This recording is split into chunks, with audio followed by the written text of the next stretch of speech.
Hello and welcome to Jimmy's World, where I'm probably going to go bankrupt doing this. So I bought this plane, the Cherokee 180, about 6 months ago and got a good deal on this. It's a fantastic airplane, but then I realized it's got 4 seats and it doesn't take my family everywhere, so naturally I went and got another plane and I'm buying it today. It is this, a 1974 Cherokee 6. It's got a 300 horse up there, and yeah, it's got quite the story. So let's see where to start. The story goes, in 1992, this was down in southern Florida in a hangar in Hurricane Andrew, and the roof blew off and it had storm damage and washed away all the manuals and the logbooks, so those are lost and gone forever. And it suffered a little bit of damage back here on the fuselage and on the underside of the wing under there, and that all got fixed in 93 and it was sold to its new owner. And then in 95, this 300 horse engine was rebuilt to factory new when we have all the specs for that, and since then it flew maybe 100 hours or so, and in 1997 is the last time it was in annual. And since then, it's been a slow, complete restoration project.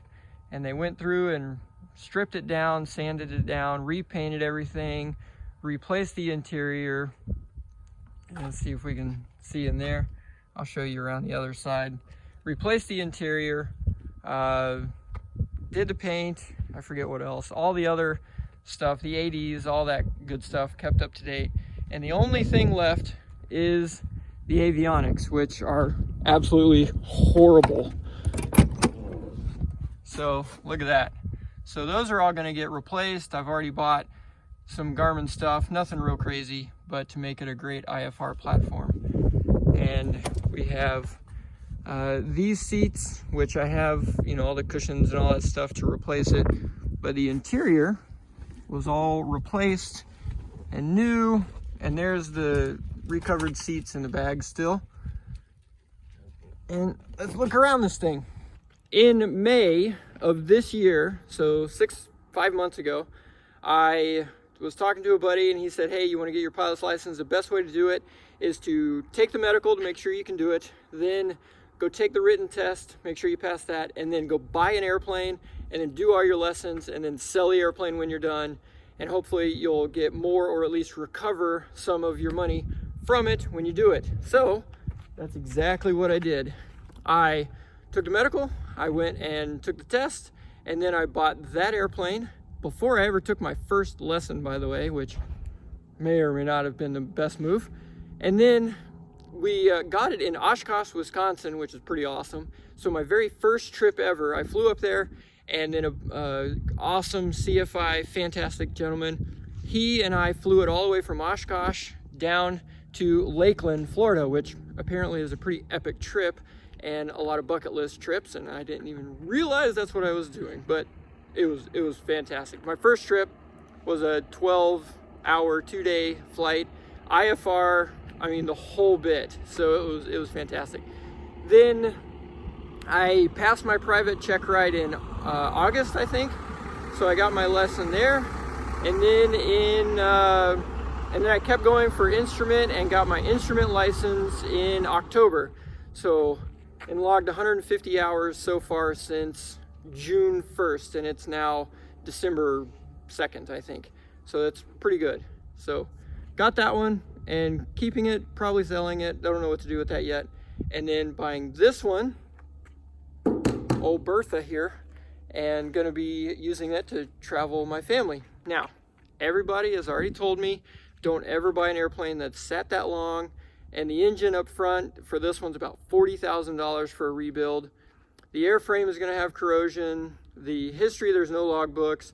The avionics are crazy expensive, and the paint and interior with the sun and sitting out and all that stuff is just a massive money pit.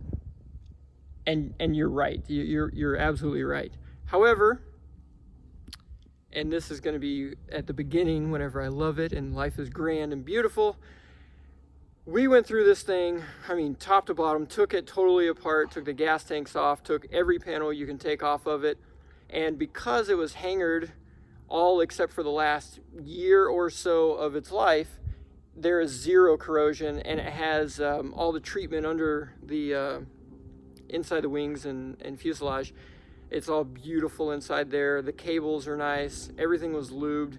And they ran it about once a month for 20, 30, 45 minutes to get the temperatures all the way up in the oil to burn off any moisture, anything like that. And so it's actually got about another 100 hours since its last annual, just in run-ups and stuff over the last 22 years, 1997. That's crazy. We took a bore scope inside the engine through the filler neck and looked at the camshaft, because in these, you know, the camshaft sits above the oil, so it's super dangerous. And it was shiny as can be. We changed the oil, took out the screen, cut the oil filter open, opened it up. There's no metal in it whatsoever. We did find a tiny bit of rust particles, some orange stuff in there in the oil filter itself, but nothing that we could see inside the engine. So I don't know if that's from the oil filter housing, that tin metal that it's made of, or what. But we changed it, we ran it up. It holds, you know, the oil pressures, all that stuff works. It's really clean, makes lots of good power, and checked it out. So here goes nothing. And I got it for a good enough deal that if the engine is total crap, then I'm still not too terribly upside down in it. And buying some used avionics to put in it, because, you know, I'm not gonna go spend $100,000 on crazy glass panels and stuff like that for an airplane that may end up costing me that much just to fix it again in a year. Whew. Well, that is the interesting story, and so I'll make a few more videos as life goes on, as we get all this stuff up to date, and, you know, changing oil lines and all the other stuff we have to do for time-wise, and ferrying it next week down to its home base and the annual.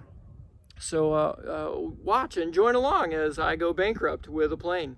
See you next time.